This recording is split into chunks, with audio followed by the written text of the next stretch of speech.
ॐ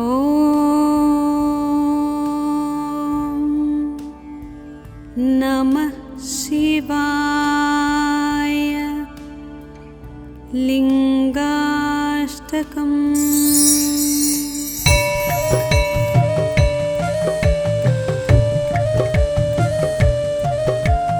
ब्रह्ममुरारिसुरार्चितलिङ्गं निर्मलभासितशोभितलिङ्गम् जन्मज दुःखविनाशकलिङ्गं तत्प्रणमामि सदा शिवलिङ्गम्। देवमुनिप्रवरार्चितलिङ्गं कामदहनकरुणाकरलिङ्गम् रावणदर्पविनाशनलिङ्गं तत्प्रणमामि सदा शिवलिङ्गम्। सर्वसुगन्धसुलेपितलिङ्गं बुद्धिविवर्धनकारणलिङ्गं सिद्धसुरासुरवन्दितलिङ्गं तत्प्रणमामि सदा शिवलिङ्गम्। कनकमहामणिभूषितलिङ्गं फणिपतिवेष्टितशोभितलिङ्गम् दक्षसुयज्ञविनाशनलिङ्गं तत्प्रणमामि सदा शिवलिङ्गम्। कुङ्कुमचन्दनलेपितलिङ्गं पङ्कजहारसुशोभितलिङ्गम्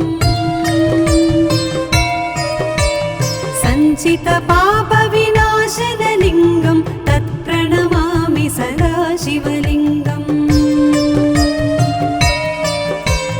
देवगणार्चितसेवितलिङ्गं भावैर्भक्तिभिरेव च लिङ्गं दिनकरकोटिप्रभाकरलिङ्गं तत्प्रणमामि सदा शिवलिङ्गम्। अष्टदलोपरिवेष्टितलिङ्गं सर्वसमुद्भवकारणलिङ्गम् अष्टदरिद्रविनाशनलिङ्गं तत्प्रणमामि सदा शिवलिङ्गम्। सुरगुरुसुरवरपूजितलिङ्गं सुरवनपुष्पसदार्चितलिङ्गम् परमपदं परमात्मकलिङ्गं तत्प्रणमामि सदा शिवलिङ्गं तत्प्रणमामि सदा शिवलिङ्गं तत्प्रणमामि सदा शिवलिङ्गम्। लिङ्गाष्टकमिदं पुण्यं यः पठेत् शिवसन्निधौ शिवलोकमवाप्नोति शिवेन सह मोदते।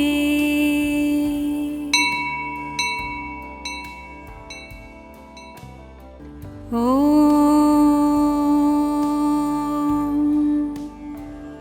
नमः शिवाय। लिङ्गाष्टकम्।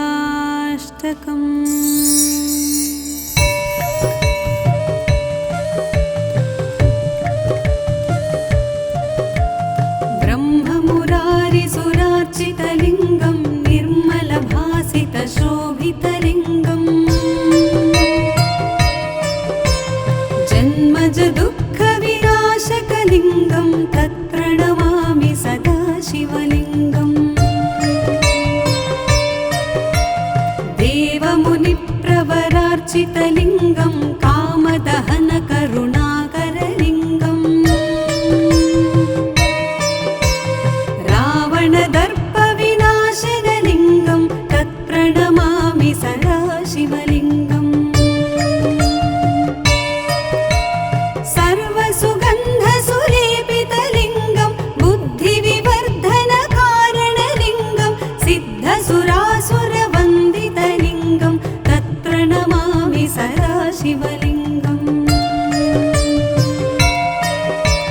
कनकमहामणिभूषितलिङ्गं फणिपतिवेष्टितशोभितलिङ्गम् दक्षसुयज्ञविनाश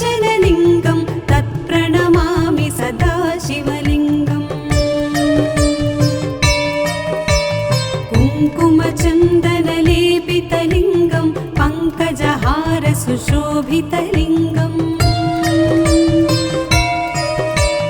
सञ्चितपापविनाशनलिङ्गं तत्प्रणमामि सदा शिवलिङ्गम् देवगणार्चितसेवितलिङ्गं भावैर्भक्तिभिरेव च लिङ्गं दिनकरकोटिप्रभाकरलिङ्गं तत्प्रणमामि सदा शिवलिङ्गम् अष्टदलोपरिवेष्टितलिङ्गं सर्वसमुद्भवकारणलिङ्गम् अष्टदरिद्रविनाशनलिङ्गं तत्प्रणमामि सदा शिवलिङ्गम् सुरगुरुसुरवरपूजितलिङ्गं सुरवनपुष्पसदार्चितलिङ्गम् परमपदं परमात्मकलिङ्गं तत्प्रणमामि सदा शिवलिङ्गं तत्प्रणमामि सदा शिवलिङ्गं तत्प्रणमामि सदा शिवलिङ्गम् लिङ्गाष्टकमिदं पुण्यं यः पठेत् शिवसन्निधौ शिवलोकमवाप्नोति शिवेन सह मोदते।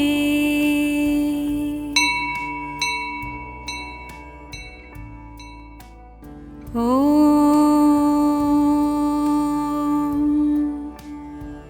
नमः शिवाय।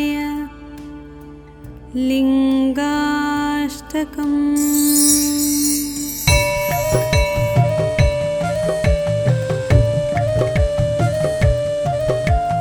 ब्रह्ममुरारिसुरार्चितलिङ्गं निर्मलभासितशोभितलिङ्गम् जन्मजदुःखविनाशकलिङ्गं तत्प्रणमामि सदा शिवलिङ्गम् देवमुनिप्रवरार्चितलिङ्गं कामदहनकरुणाकरलिङ्गम् रावणदर्पविनाशनलिङ्गं तत्प्रणमामि सदा शिवलिङ्गम् सर्वसुगन्धसुलेपितलिङ्गं बुद्धिविवर्धनकारणलिङ्गं सिद्धसुरासुरवन्दितलिङ्गं तत्प्रणमामि सदा शिवलिङ्गम् कनकमहामणिभूषितलिङ्गं फणिपतिवेष्टितशोभितलिङ्गम् दक्षसुयज्ञविनाशनलिङ्गं तत्प्रणमामि सदा शिवलिङ्गम् कुङ्कुमचन्दनलेपितलिङ्गं पङ्कजहारसुशोभितलिङ्गम् सञ्चितपापविनाशनलिङ्गं तत्प्रणमामि सदा शिवलिङ्गम् देवगणार्चितसेवितलिङ्गं भावैर्भक्तिभिरेव च लिङ्गं दिनकरकोटिप्रभाकरलिङ्गं तत्प्रणमामि सदा शिवलिङ्गम् अष्टदलोपरिवेष्टितलिङ्गं सर्वसमुद्भवकारणलिङ्गम् अष्टदरिद्रविनाशनलिङ्गं तत्प्रणमामि सदा शिवलिङ्गम् सुरगुरुसुरवरपूजितलिङ्गं सुरवनपुष्पसदार्चितलिङ्गम् परमपदं परमात्मकलिङ्गं तत्प्रणमामि सदा शिवलिङ्गं तत्प्रणमामि सदा शिवलिङ्गं तत्प्रणमामि सदा शिवलिङ्गम् लिङ्गाष्टकमिदं पुण्यं यः पठेत् शिवसन्निधौ शिवलोकमवाप्नोति शिवेन सह मोदते।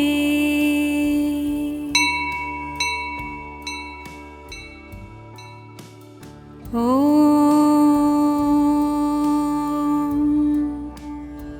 नमः शिवाय। लिङ्गाष्टकम्।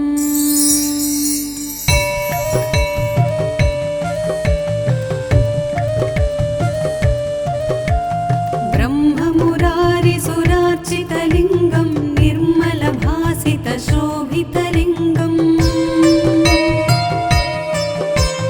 जन्मज दुःखविनाशकलिङ्गं तत्प्रणमामि सदा शिवलिङ्गम्। देवमुनिप्रवरार्चितलिङ्गं कामदहनकरुणाकरलिङ्गम् रावणदर्पविनाशनलिङ्गं तत्प्रणमामि सदा शिवलिङ्गम्। सर्वसुगन्धसुलेपितलिङ्गं बुद्धिविवर्धनकारणलिङ्गं सिद्धसुरासुरवन्दितलिङ्गं तत्प्रणमामि सदा शिवलिङ्गम्। कनकमहामणिभूषितलिङ्गं फणिपतिवेष्टितशोभितलिङ्गम् दक्षसुयज्ञविनाशनलिङ्गं तत्प्रणमामि सदा शिवलिङ्गम्। कुङ्कुमचन्दनलेपितलिङ्गं पङ्कजहारसुशोभितलिङ्गम् सञ्चितपापविनाशनलिङ्गं तत्प्रणमामि सदा शिवलिङ्गम्। देवगणार्चितसेवितलिङ्गं भावैर्भक्तिभिरेव च लिङ्गं दिनकरकोटिप्रभाकरलिङ्गं तत्प्रणमामि सदा शिवलिङ्गम्। अष्टदलोपरिवेष्टितलिङ्गं सर्वसमुद्भवकारणलिङ्गम् अष्टदरिद्रविनाशनलिङ्गं तत्प्रणमामि सदा शिवलिङ्गम्। सुरगुरुसुरवरपूजितलिङ्गं सुरवनपुष्पसदार्चितलिङ्गम् परमपदं परमात्मकलिङ्गं तत्प्रणमामि सदा शिवलिङ्गं तत्प्रणमामि सदा शिवलिङ्गं तत्प्रणमामि सदा शिवलिङ्गम्। लिङ्गाष्टकमिदं पुण्यं यः पठेत् शिवसन्निधौ शिवलोकमवाप्नोति शिवेन सह मोदते।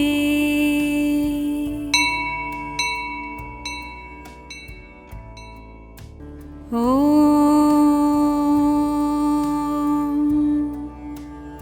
नमः शिवाय। लिङ्गाष्टकम्।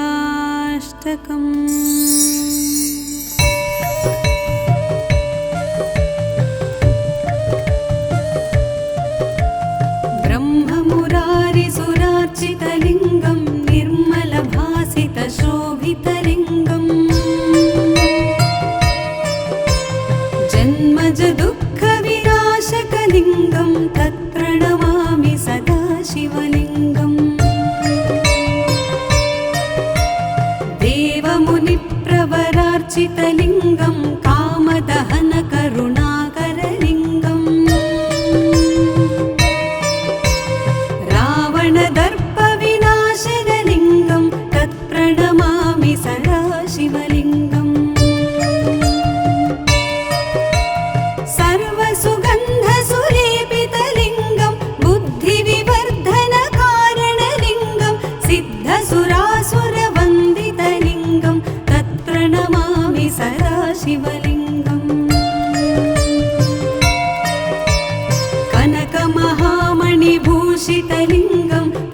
मणिपतिवेष्टितशोभितलिङ्गम् दक्षसुयज्ञविनाशनलिङ्गं तत्प्रणमामि सदा शिवलिङ्गम्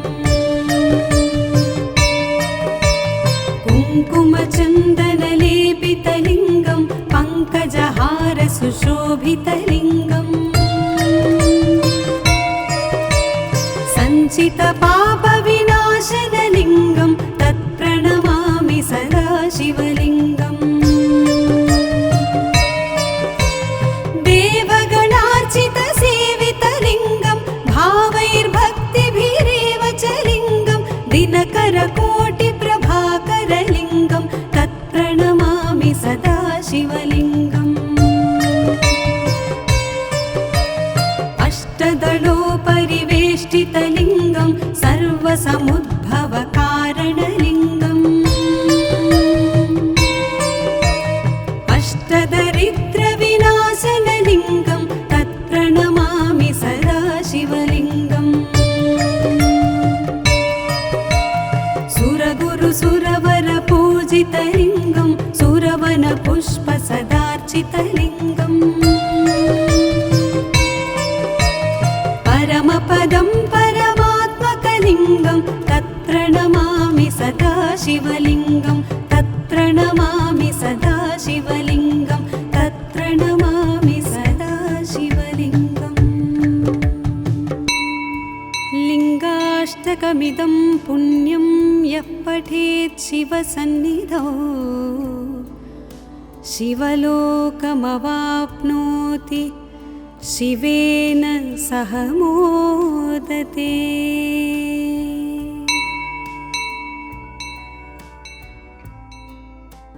ॐ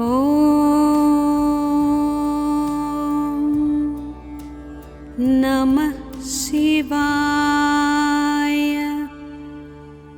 लिङ्गाष्टकम्।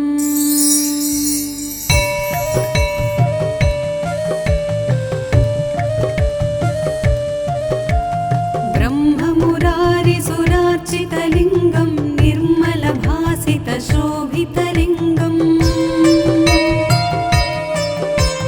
जन्मजदुःखविनाशकलिङ्गं तत्प्रणमामि सदा शिवलिङ्गम् देवमुनिप्रवरार्चितलिङ्गं कामदहनकरुणाकरलिङ्गम्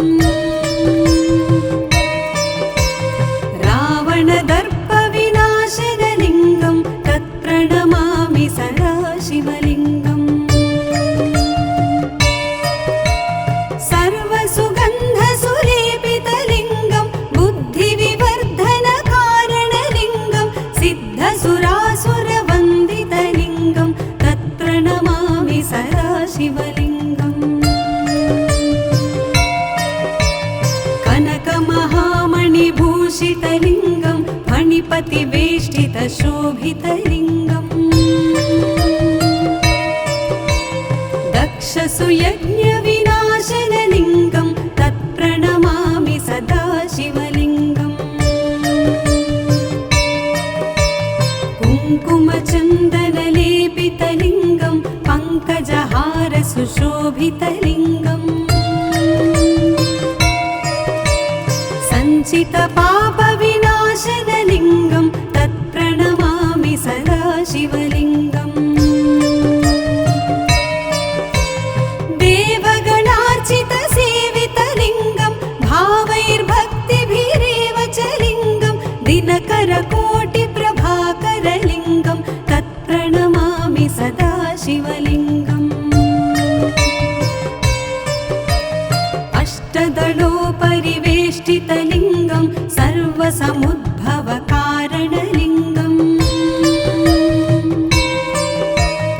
अष्टदरिद्रविनाशनलिङ्गं तत्प्रणमामि सदा शिवलिङ्गम्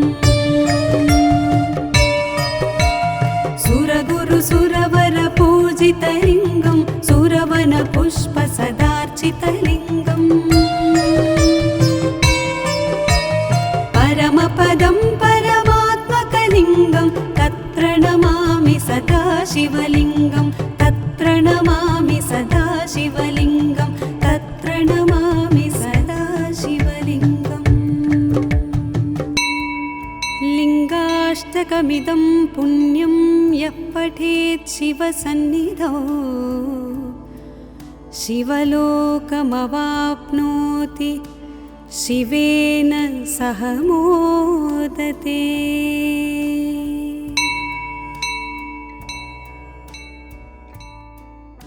ॐ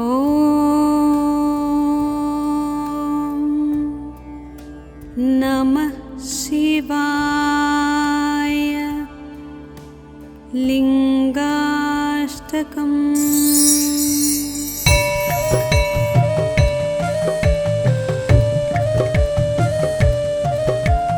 ब्रह्ममुरारिसुरार्चितलिङ्गं निर्मलभासितशोभितलिङ्गम् जन्मज दुःखविनाशकलिङ्गं तत्प्रणमामि सदा शिवलिङ्गम् देवमुनिप्रवरार्चितलिङ्गं कामदहनकरुणाकरलिङ्गम् रावणदर्पविनाशनलिङ्गं तत्प्रणमामि सदा शिवलिङ्गम् सर्वसुगन्धसुलेपितलिङ्गं बुद्धिविवर्धनकारणलिङ्गं सिद्धसुरासुरवन्दितलिङ्गं तत्प्रणमामि सदा शिवलिङ्गम् कनकमहामणिभूषितलिङ्गं फणिपतिवेष्टितशोभितलिङ्गम् दक्षसुयज्ञविनाशनलिङ्गं तत्प्रणमामि सदा शिवलिङ्गम् कुङ्कुमचन्दनलेपितलिङ्गं पङ्कजहारसुशोभितलिङ्गम् सञ्चितपापविनाशनलिङ्गं तत्प्रणमामि सदा शिवलिङ्गम्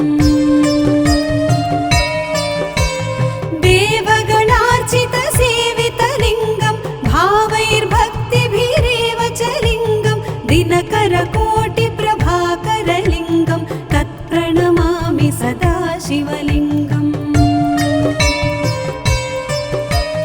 अष्टदलोपरिवेष्टितलिङ्गं सर्वसमुद्भवकारणलिङ्गम् अष्टदरिद्रविनाशनलिङ्गं तत्प्रणमामि सदा शिवलिङ्गम् सुरगुरुसुरवरपूजितलिङ्गं सुरवनपुष्पसदार्चितलिङ्गम् परमपदं परमात्मकलिङ्गं तत्प्रणमामि सदा शिवलिङ्गं तत्प्रणमामि सदा शिवलिङ्गं तत्प्रणमामि सदा शिवलिङ्गम् लिङ्गाष्टकमिदं पुण्यं यः पठेत् शिवसन्निधौ शिवलोकमवाप्नोति शिवेन सह मोदते।